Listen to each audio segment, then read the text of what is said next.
There you go. How about now? Now we probably got all kinds of sound.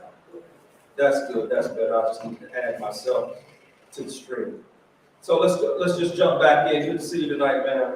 So remember the disk analysis gives us several different kinds of combinations, if you will, several different kinds of combinations. And if you look at your notes, I'll make this a little bit larger on the screen. Thank you all for those of you who are attending in. Apologize for the sound being out for that. So remember, wherever your dot landed, that's where you were in terms of your highest part of the score or either your lowest part of the score. So let me just go around the room one more time. So you were an I. I was primary. Tamika, what about yours? I didn't take anything. You didn't take anything? Eric, you were a D. I'm curious as to what your D score was, if you remember. Were you 80 percentile and above or below 80%? I was 80 above. You were 80 and above. Mike, as an S, do you remember what your number was? Were you in C. C? Heaven. Didn't have a number? It says more C than D. More C than D. Very good. That's good. So I would surmise that you would probably be 80 percentile and above. That does fit with your personality trait. And then, how about yours, dear? Where were Mine you? was more S than C. You were more S than C. So typically, what I utilize these, we're just simply going over our disk test, ladies. If you all want to jump in on some of that, jump right over to. Did I put inside of your notes the animal personalities? I probably did not because I had them ready for the PowerPoint for the night. So just write down beside D, put lion. Beside D, or next to the quadrant D, put lion. Next to the quadrant of I, put flamingo. Next to the quadrant of C, or S really, it's really S, put turtle and tortoise. And next to the word tortoise, I want you to write snapping turtle. Then next to the C, I want you to write the word chameleon. I'm going to unpack these for you. Those of you who are watching it at home on tonight, I'm going to unpack these for you. Typically, I use these animal figures to represent the personality types based upon what the DISC analysis is. So if you were a person who was a D, your animal type would be a lion. Lions are very aggressive. They're very direct. They don't spend a whole lot of time being contemplative, especially when it's time to eat. Okay? They just jump right in there. There's a video that I have that goes right along with this, with the lions. That there's a lioness female, and then there's a male, huge mane, a stampede of it's not that. What is that? There's a herd, and I just can't remember what they're called. But just know that they're prey. It's food for them. So the lioness, they do most of the hunting in the pride, right? But she's crouched down while this herd, it's almost like buffalo, but they're not quite as big as buffalo, and she's just waiting for the right time to jump in, right? And so all of this herd is coming down the hill. Finally, out of nowhere, the male lion, he could care less about the herd. He just jumps in, grabs one, takes it to the ground, and then drags it back, and now everybody else has got a meal. So people with high D personalities are very dominant. They're very dominant, very direct, not as contemplative. They are results oriented. They're bottom line. They're action oriented. People who are I's, the reason I had you write flamingo beside the I's is because the I's are people persons. So they're the life of the party, socialites. And flamingos love to be seen, socialites, make friends with everybody, get along well with everybody. Those are flamingos. So that's why I had you write I. They are influencers. I's are influencers. Let me do the C for chameleons. The C's are chameleons. Now there's a graphic image. You know, a chameleon will tend to spend much of its time checking out of its environment, especially if it's a social environment, see what works, then blend in. So you notice chameleons can change colors. They adjust and adapt to the environment that they are in, okay?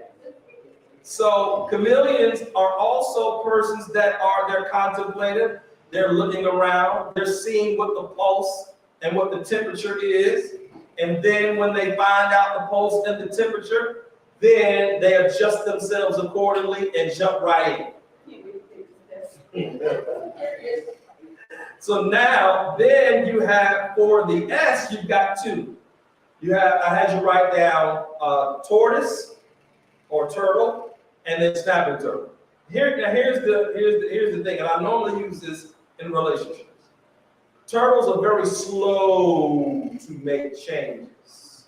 They like the status quo. They're not going to do a lot of adjusting. Here's the interesting thing about the turtle and the tortoise. You cannot rush them. They're going to move at their own pace. The building can be on fire, but I'm not getting outside until I get outside. So turtles and tortoises, they're great at being able to maintain their own pulse regardless of what it is that you do. So they actually work very well when it comes to crisis management because they're not going to get excited. Okay? Now here's the difficult thing about a turtle and a tortoise. The difference between the tortoise and the turtle is that the tortoise actually has the ability to defend itself. When it comes time for it to defend itself, it has these claws. Go ahead and hit the X button on that one, and then hit the Internet Explorer. And then once that pops up, I'll jump right on. They tend to have the moment where they may take them a while till they respond, but when they respond, go to gmail.com. When they respond, oh boy. Because they've got unlike the turtle, they've got claws at the end of their hands and feet as they're moving. And then that beak is in a sharp snout. So you want to be very careful fooling around with a snapping turtle or tortoise. Because once they get a hold of you, ain't no letting go until whatever's attached to you is coming off. Like a pit bull. So they like a lion, all you gotta do is look at it, and it stands up, it's aggressive. A turtle or tortoise may take them a while before their temperature gets raised. But once the temperature is raised, oh my, be careful, watch out, okay? So now, why am I going through all of this with us on tonight? I'm going through all this, go ahead and hit next. I'm going through, make sure it's rated JJ8596@gmail. I'm good. All right, go ahead and hit next. I'm going through all of this with us tonight simply because, there we go. Because I want you to understand when it comes to managing change, that understanding how you're wired makes all the difference in the world. If you're a lion, if you are a turtle or a tortoise, if you're a chameleon, if you're a flamingo, that makes all the difference in the world in terms of how you handle issues. Let me just jump right over here real quickly. Those of you who are streaming in, I'll talk loud enough so that you can hear me. How many of you tonight would say that when it comes to navigating change, you're real clear about who it is that you are based upon your distance? Who would like to go ahead, Steve? You go ahead. So basically a lot of the things that fall under us, legal types, enthusiastic, sociable, poised, convincing, very matter of factly. So when it comes to change, that's kind of how I'm open to change. I'm open to other people's ideals. I'm open to other people's solutions and ways to make those changes. And once I once I make a decision on the changes that I'm gonna make based off of input that I got from everybody else, it's pretty easy for me to make those So once you've got input from everybody else, pretty easy for you to be able to make changes. Anybody else? Mike, you were S or C? S? C. You were C. Okay. Does that describe you? I noticed that you laughed a little bit when I said chameleon. You kind of check the temperature of what's going on around you. Go ahead. Because you said the ability to change color in it. I'm not the average white guy. No, you were not. Go ahead. To me, I know that I'm very comfortable at doing whatever the situation requires me to do. Mhm. That is a definite chameleon. That's a definite chameleon. Easily adjustable, easily adaptable, and in your adjusting and in your adapting, you are able to just fit right in and flow right in with any situation. Here's the difficulty when it comes to relational with chameleons. Sometimes you can never really know what they're thinking, because sometimes they assess the situation and they may end up telling you what they want you to hear or what you want to hear, rather than telling you how they really feel. Lions are going to tell you how they really feel, don't care how you feel. Okay? Flamingos are going to do their best to try to influence you to change your feelings. Okay? Turtles, they don't care how you feel. They're going to move at their pace. Regardless of what you say, how you say it, it just, with turtles, it is what it is. And it ain't going to be a whole lot of change with that. How many of you would say that, Sister Sheila, I know that y'all are just making your way in on tonight. How many of you would say that you would see yourself, did you take your DISC test? Yes. Yeah. What did you come back at?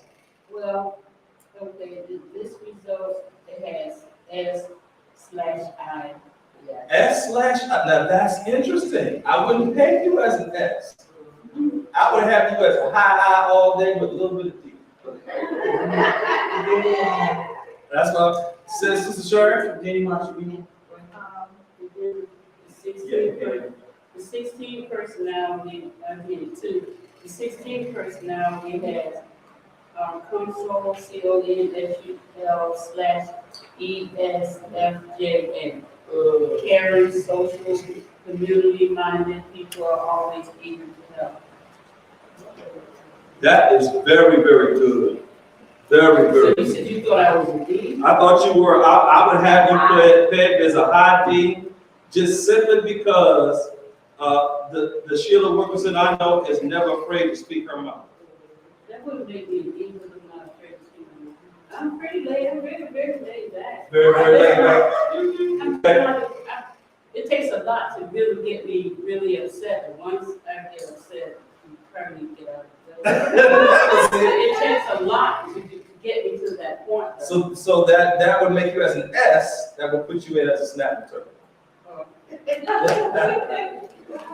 Sister Sherry, give me yours. S. You were an S as well. DC. S was the primary, and D and C. How close was D and C by percentages? Did they give you percentages? You didn't write it down. So, pending the situation is going to determine whether there is a D or whether there's a C that's coming from Sherry. Whether there's a lion or whether there's a chameleon coming from Sherry, which is an interesting mix, which is a very, very interesting mix. So remember, we're doing these to help us understand how we're wired when it comes to the process of navigating change. Now that we've got our notes back up, go to that next slide for me. Remember 16 different, there are our animals right there. There they are right there by our personality types. And so let's keep going. And I want you to catch up with me on 16 personality types, all right? Right here. So we had 16 of these different ones that were a part of describing us. They also are inside of your notes. Let me make it large on the screen for those who are watching at home. You had architect, and then you had, the logic person, and then a commander, a debater. And notice that it was the INTJA or JTA, INJT, and each one of those. And then you had, of course, the advocate, the mediator, the protagonist, and then the campaigner. And then in the next set, you had the sentinels. This is the next set. Again, you've got somebody who's into logistics, a defender, an executive, and then a console, okay? And then in the next one, you had explorers. Look at that, virtuoso, adventurer, entrepreneur, and entertainer. Now, myself, I know that I am in that group. I believe I'm in the Sentinels group. Let me back up. No, I'm actually in the diplomats. I'm a campaigner. My numbers are ENFP. That's what my description is, ENFP. How many of you were INTJs? Did anybody take the 16 personality test? No? I did. You did, okay, what was yours, Sister Sheila? What was yours? So it had CONSUL. Console, okay. Also, and then it had slash ESFJ. ESFJ. ESFJ, yeah. So when you look at your what I wanted you to do was go through and read what each of the descriptions were, because I want you to have a better a sense of understanding you in terms of how you're wired. Did anybody else do one? Sure, go ahead. It's Sheila also. Sheila, I'm sorry, calling Sheila. I'm sorry. Go ahead, Sheila. Adventurer. That's right, the good Sheila. Adventurer, and it was ISFP-A. So a key for you would be trying to figure out how does the -A apply when it comes to managing and navigating change. That's going to be a good key for you. Sunita, did you do yours as well? Yes, sir. How did yours come back? I'm a campaigner. Campaign, yeah. ENFP type A. You are ENFP type A. You and I are the exact. Go ahead on being alive with your background. All right, come on in here today. Love it, love it. So remember, the key about doing this is understanding how we're wired when it comes to navigating and making decisions. Let's move on to that slide there that says, remember, how we orient to the world around us impacts how we begin to navigate and begin to make decisions. Can you guys, does that make sense tonight? Understanding yourself and how you're wired, so that when you get in a situation, you can understand how and why I respond the way that I do, okay? And part of this is learning how to be comfortable in your own skin. Learning how to be comfortable in your own skin. Here are a few things. I didn't put these in your notes. They're going to be on the screen. Go ahead and slide for me. Here are a few things about change that I think is important for us to understand. 12 things to expect in regards to change. It may be in your notes, it may not. Number one, your body will change. You got to come to an understanding that you're not going to be 17 always, right? Gravity is going to kick in at some point, right? Your relationships will change. Yeah? Your friends will change. Who you were friends with in high school may not be who you're friends with in college, may not be who you're friends with professionally. Which is why it's so important to be very careful about who you give your affections and your heart to when you're young. Because you haven't lived long enough yet to really understand the dynamic, whether they are platonic or romantic relationships or fellowship, spiritual, kindred relationships. It takes a while to get there. Your single status will change, right? How many of us who've been there, we understand that, right? You can be single for a while, be married, end up divorced, be married again, or stay single. All of that is going to happen. Look at this one. Your financial status will change, okay? You're going to be in a process on your way toward progress. Your financial status will change. Your priorities will change. What's important to you at 25 may not be as important to you at 40. I've noticed in regards to priorities will change. I used to be the kind of person that would try to go out of my way in communicating whenever it seemed as if someone was wronged by me or they had the wrong perception or wrong understanding. Now that I've gotten older, I think I have gone way left. I'm way out there left. I don't care what you think.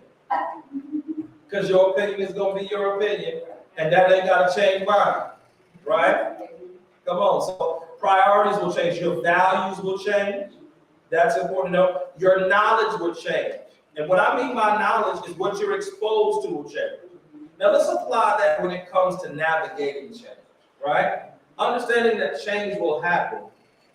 The more exposure of information you have can then begin to influence your opinions and your decisions. Now watch this. Sometimes that's a good thing.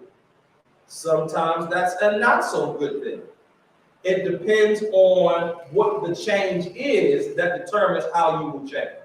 Let me say that again. It determines what the change is that will determine how you will change. Look at this, number 11. Your interest will change. What you're interested in now may not have been what you were interested in 15 years ago, right? And here's a big one. Your children will change. One thing, I heard, oh God, yes. Or somebody may be like you got to say, maybe saying, oh God, please let them change. Please let them change. Please. So now here are 7 responses to change. I put these up really quickly, and then I'm going to jump into the notes a little bit more, and we'll go through this. Number 1, you can resist change. Number 2, you can ignore change. Number 3, you can accept change. Number 4, you can adjust to change. Number 5, you can manage change. 6, you can become a victim of change. 7, you can prepare and plan for change. And the 2 most important ones are number 7 and number 5. Circle those in your notes. We're going to deep dive into those. 7 and 5. You can manage change, and you can prepare and plan for change. With the understanding that the only thing that is constant is change. There is always going to be an evolving and a change. But the key to not allowing the change that is changing to change you is to prepare for it ahead of time, knowing that it's coming. And this is a part of crisis management, of being able to know that there's going to be change that's going to happen.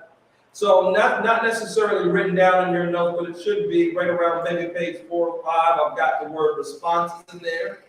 And so I want to spend a few minutes here. Let's just talk through some of these.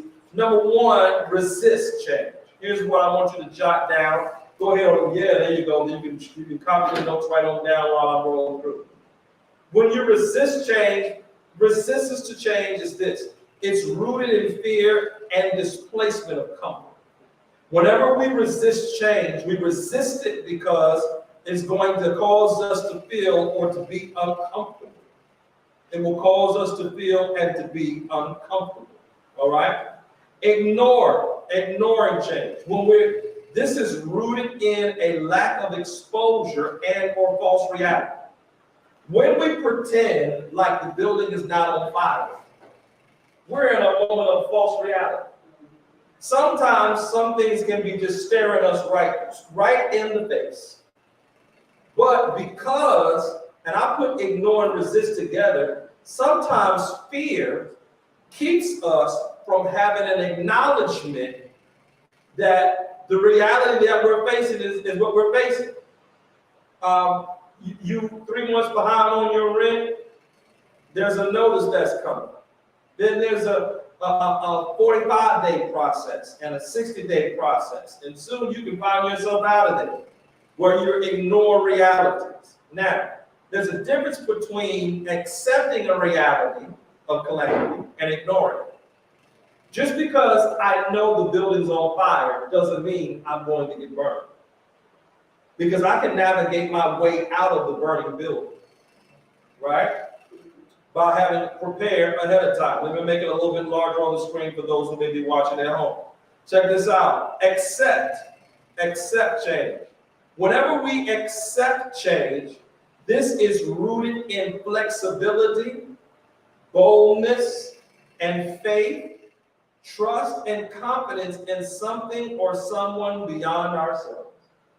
Whenever we accept change, it is a sign that this acceptance is rooted in flexibility, boldness, and faith. In other words, we've got trust and faith and confidence in something or someone beyond ourselves. So just because I got that pink slip on my job, that's a crisis moment. I didn't think I was about to get fired, right? But because my confidence, for those of us who are believers who are going to see this on the replay, because my confidence is rooted in who God is, I am not going to allow myself to go into the crisis because the crisis happened to me. I can pivot and navigate my way through. Here are a couple of things. I'm just jumping way ahead because I want to make sure I get this in on planning and preparing. So you always keep 3 months of savings in the bank, right? 3 months of your mortgage in the bank. You keep 5 to 6 months of your utilities in the bank. So that in case something happens, you pivot while you're looking for another job, right? That's what I mean by preparing. Let's make it, and let's put it in a people dynamic. All of us understand and know who problem people are in our dynamics. Whether it's family, whether it's extended family, whether it's children, whether there are, let's do spouses. There can be moments where there are different winds of things that come upon your spouse that are seasonal. Okay? So the fall is coming up, the knees gonna be achy, somebody gonna be cranky. Let me make sure I prepare and make sure the house is warm. Am I talking right? All right? So there are different things that come up because people are just people that are just people. And because of that, you want to prepare ahead of time because change is coming. Watch this one. I like this one. Go to that next one. Adjust. Whatever we adjust, this is rooted in having experienced change before, with an understanding of people, places, things that require change. So when you adjust easily to change, it's because you have seen change before. And that change is inevitable. Okay? It's inevitable. It's going to come. Here's my big one, manage. This is rooted in clear, level-headed thinking toward maximizing resources available to reach the end goal. If you're going to take a picture of one, take a picture because of that. Because management of change is important. You want to be able to pre-plan with people, pre-plan with situations, pre-plan with environments, pre-plan with resources, in case stuff may go awry. Lady and I were talking on Monday night, and I was joking around about the she money, because in today's time, so many women have found themselves left out, if you will, just in case the relationship may end. So they pre-plan ahead of time. That can be both good and bad. It can be good because you may have a nest egg that's there in case something does happen. It can be bad because you anticipate something bad happening. So pre-planning and managing is important. You just want to make sure it's rooted in the right thing. Men don't necessarily do that. They already They try to have money. No. Men try to have extra money. And without turning this into a relationship seminar. Oh, I'm not trying to do that. No. I'm answering because I'm saying it to myself so I can shorten this. Oh, So that's more for me, not you, because I'll just go on tangents with this. Men adjust their lives because we understand responsibility. So the adjustment of our lives, we've been coached, trained, talked to, spoken to, developed to take care of. And we go in with an understanding of knowing that our lives are going to be laid down in this process. So we may not end up with a whole lot. But if our children are taken care of, if our wives are taken care of, we sleep well at night. Okay? We sleep well at night. Most men will give, let me add balance. Until you've been burned real bad as a man. And in today's time, unlike, you know, the generations of ours and the ones before us, in today's time, some of the women are like men. So they go in with the mindset of, I'm getting all this money, I'm getting all this property. So should something go awry, I've got the kids, then I mean, I will get support out of that at the same time. And some go, not all, but some go in thinking like that. Okay? All right? It's important to understand that and to know that. So, I'm coming to you, Eric. So, what some men do is they put safeguards in place to ensure that that doesn't happen. Without turning this into a relationship seminar, you got prenups that happen. People keep their money separate from each other.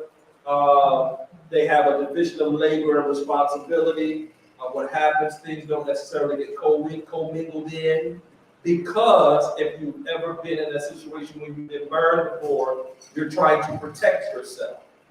And to a degree, there's nothing wrong with that.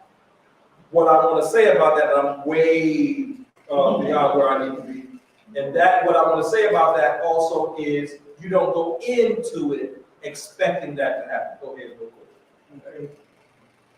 Like I said in the most, I saw some on TikTok the other day where there was a woman who had taken $22,000 out there joint account for her in case that happens. And they notified the husband, the bank notified the husband that this money was coming out. Yeah. He asked her why she did it. She said, because you're divorced. I don't want I to saw start with nothing. Yes. You know, but he said, but you don't work. You know, it's mama, you know, I want to give you my husband. Right. And I'm like, that ain't making sense to me, because she wouldn't put it in. He was saying it would be different if we both was working and you was pulling out. But that reminded me of that.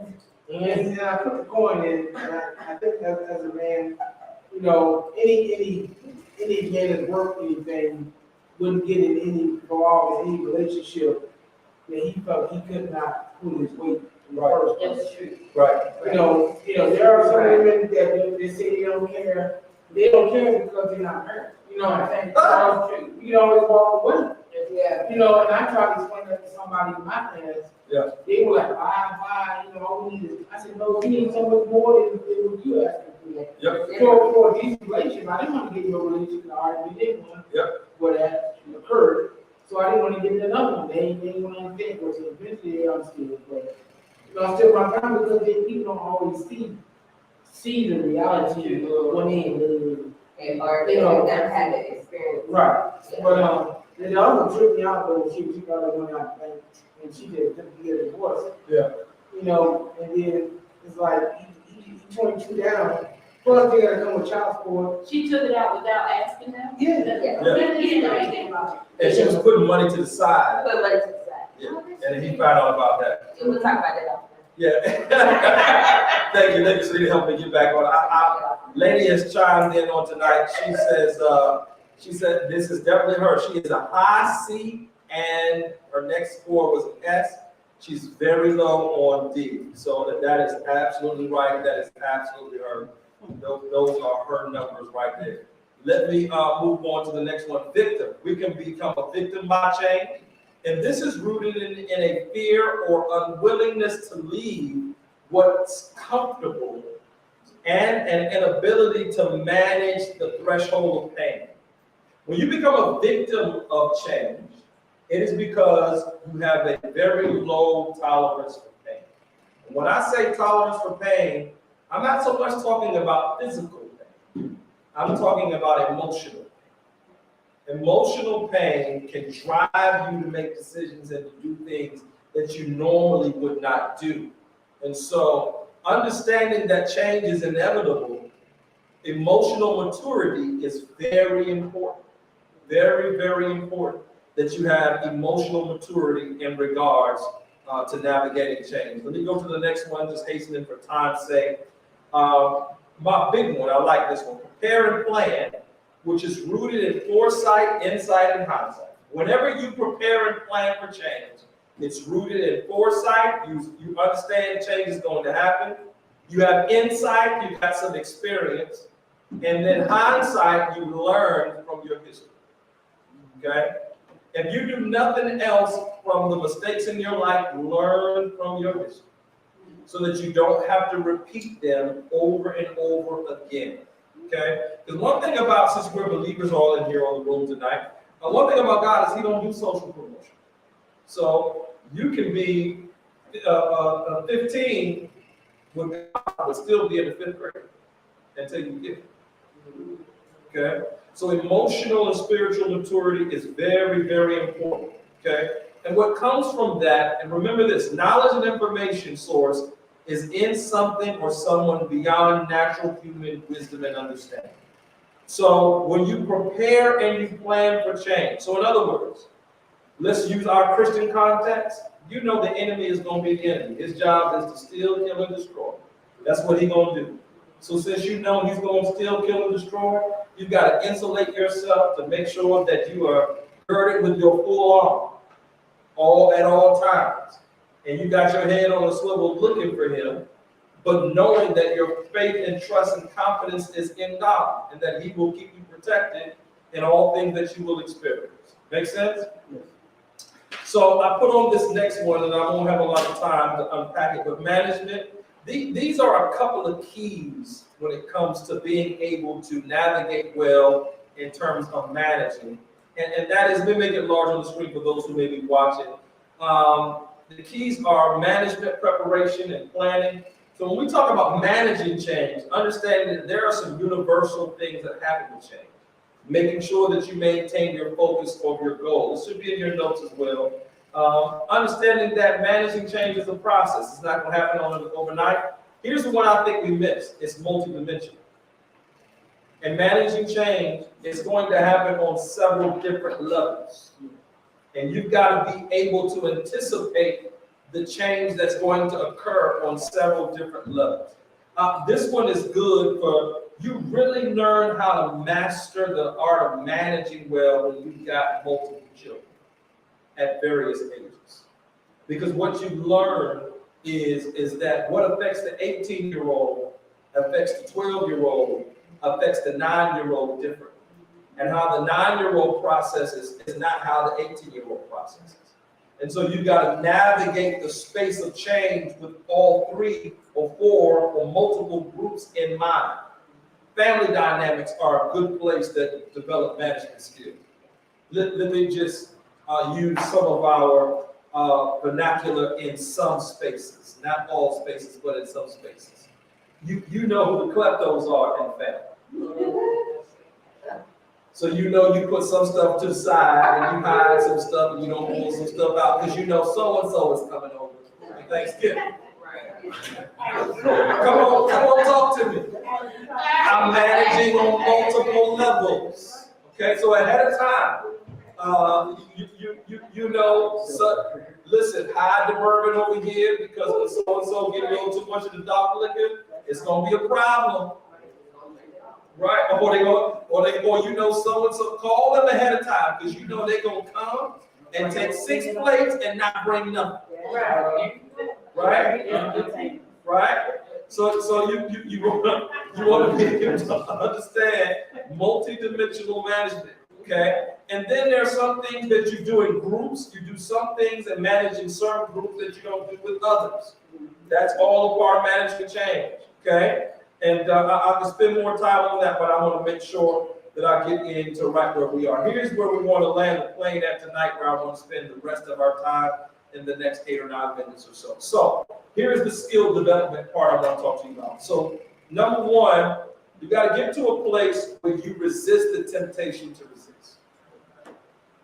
You know change is coming. You know it's going to happen. You've got to get comfortable living with a level of uncertainty in your life if you're going to be able to manage it. And what that does is it keeps you in the place where you recognize your dependency and your need for God. You recognize your dependency and your need for God. And there's someone outside of you. So allow yourself to be able to dwell well with uncertainty. Allow yourself to dwell well with uncertainty. And that's okay. Number 2, you gotta know how to validate your feelings. Okay? Remember, change isn't easy. Even positive change can feel challenging. Instead of forcing yourself to react a certain way, honor the way you're feeling in every moment. In every moment. And holding space for our emotions allows us to cultivate the acceptance, compassion, and ease we need to navigate the highs and the lows and the swirls. Go ahead. That includes validating others. Yes. I mean, Yes. I'm saying as a relationship. Yeah, relationship wise, absolutely. You've got to validate the way that other people feel because you are not them. And so just because something is impacting you one way doesn't mean it impacts them that way. I'm gonna just lift my hand with lady watching on the screen and say, as a high D, I'm still a work in progress and learning that. Okay? And with her as a high S, sometimes we have clash moments because I'm like, I can't believe that's bothering you that way. That ain't something that's gonna bother me. Right? And then with her, she's like, why are you all flipping all out behind this? And my lion is just all out, and my mane is standing up on the back of my neck, right? So you gotta learn how to understand to validate somebody else's feelings of how they see things. Number 3, that makes sense? Number three. Manage your expectations. It's natural to want to adapt to change quickly, but adjusting takes time, okay? So write this down. Learn how to adjust your expectations. And that, if you're gonna do well with change, we are under the skill of navigating change, number 3. Manage your expectations, okay? Manage your expectations with people. Understand that people are gonna be people. Write this down with them. Everybody, I don't care who they are, they got a what's in it for me mentality. Everybody. Even when we talk about relationships, I'm gonna put lady on blast right here on this one, right on this one. Okay. Her thing for me, I think I said this one time before already. We were engaged, we were headed toward matrimony, and so she tapped me on the shoulder one day. She said, "Are you gonna keep going to the gym?" I said, what kind of question is that? Well, are you gonna keep working on your chest? I said, wait a minute. Boys, I made sure boys got all high and everything because we spiritual people. But she like what she like. Right. Oh, come on, I understand. You need to continue. That was her way to say you need to keep on going. She's making sure, right? So I'm 2 to 3 days a week, and I'm on 4 or 5 different exercises working on it. Make sure she get what she needs. Okay? And then if I had somebody, I won't say my stuff. Because I had some stuff too. Well, if you asking me that, then I want to know about this here. Okay? One thing at a time, Look at that. I wish I could put this up on the screen. I'm gonna put this up on the screen when y'all go back and look at it. I'm gonna put it up on the screen. She put it, well, hey, a little chest don't hurt nobody. She is. That's a good thing, because at least she's letting you know when you get married, don't continue to take care of yourself. Right. Because some people tend to get married, you get from places and ladies, Right. and they look a hot mess. Right. And man, You talking you're right. not looking at them no more. So You talking right, you Sister. know, you keep that stress. With- I've done my best to start. That's a good thing, yeah. Yeah, man. Well, here's one, I like braids. So before we took the trip, she went got her hair done, put the braids in. And I said, yeah, that's my island girl right there. There it is. I'm good. There it is. All right, so now, number 4, this equanimity muscle. Let me explain what that means, the equanimity muscle. Let me explain what that means. This is the ability to be okay with whatever is happening, good, bad, or ugly. And it teaches us that no matter what tumbles our way, we will be okay. So no matter what comes, I'm going to be all right, okay? And so they talk about practicing your breathing and tuning in, getting in tune with your body, meditating. For us as believers, we know we run to God, okay? And we pray, and we get into intercession. Number 5, we lean into our times of change. Lean into your routine. So because there's a crisis that's happening, That doesn't mean you stop doing what you normally would do, okay? I have another, a video that I have that says if you're feeling sick, fine, get to work. If you feel like you can't make it, fine, get to work. If you feel depressed and oppressed, fine, get to work. Maintain your routine, because your routine will help you come out of whatever it is that you're wrestling with and dealing with. Number 6, reflect on your resilience. Remember, this ain't the first time some crisis has happened to you. You've come through the last one, you'll come through this one. Make sense? Number 7, prioritize self-care. I cannot stress that one enough. Prioritize self-care. You gotta have moments where you are clear about taking care of yourself. And number 8 and 9 that I would have the last one is, focus in on the good, but also be willing to express yourself about what it is about this crisis. This is big for men. What it is about this crisis that's rubbing you the wrong way, that's got you a little out of sorts. In other words, you got to get to talk to somebody about something. You got to be able to express yourself and to say how it is that you feel. Without that, brothers, particularly for us, women are more communicative than us, we'll end up punching holes in the wall and knocking stuff around and slamming stuff, all that kind of, and then taking our stuff out on other people. And you don't want to do that. You want to be able to express that. So here's what I want you to do for homework as we plan on landing the plane tonight. And then I'll do some Q&A for those of us who remain in. I want you to take your personality traits. For those of you who did personality traits, I want you to take that along with your DISC analysis. Here's what I want you to do. I want you to reflect on your DISC and personality test in comparison with how you have navigated change before, how you've been navigating change. Then I want you to identify the areas you may need to work on or adjust, and let's be prepared to discuss that next week. Go ahead over 2 slides for me so everybody can see it. One more. There you go, right there, and it's in your notes. So I want you to reflect on your personality test in comparison with how you have navigated change before. Then I want you to identify the areas you may need to work on or that you might need to make adjustments in, and let's be prepared to discuss that next week, okay? So always remember, you can begin again. Yes, Coach. I can begin again. Thank you all for tuning in. We'll be signing out for tonight.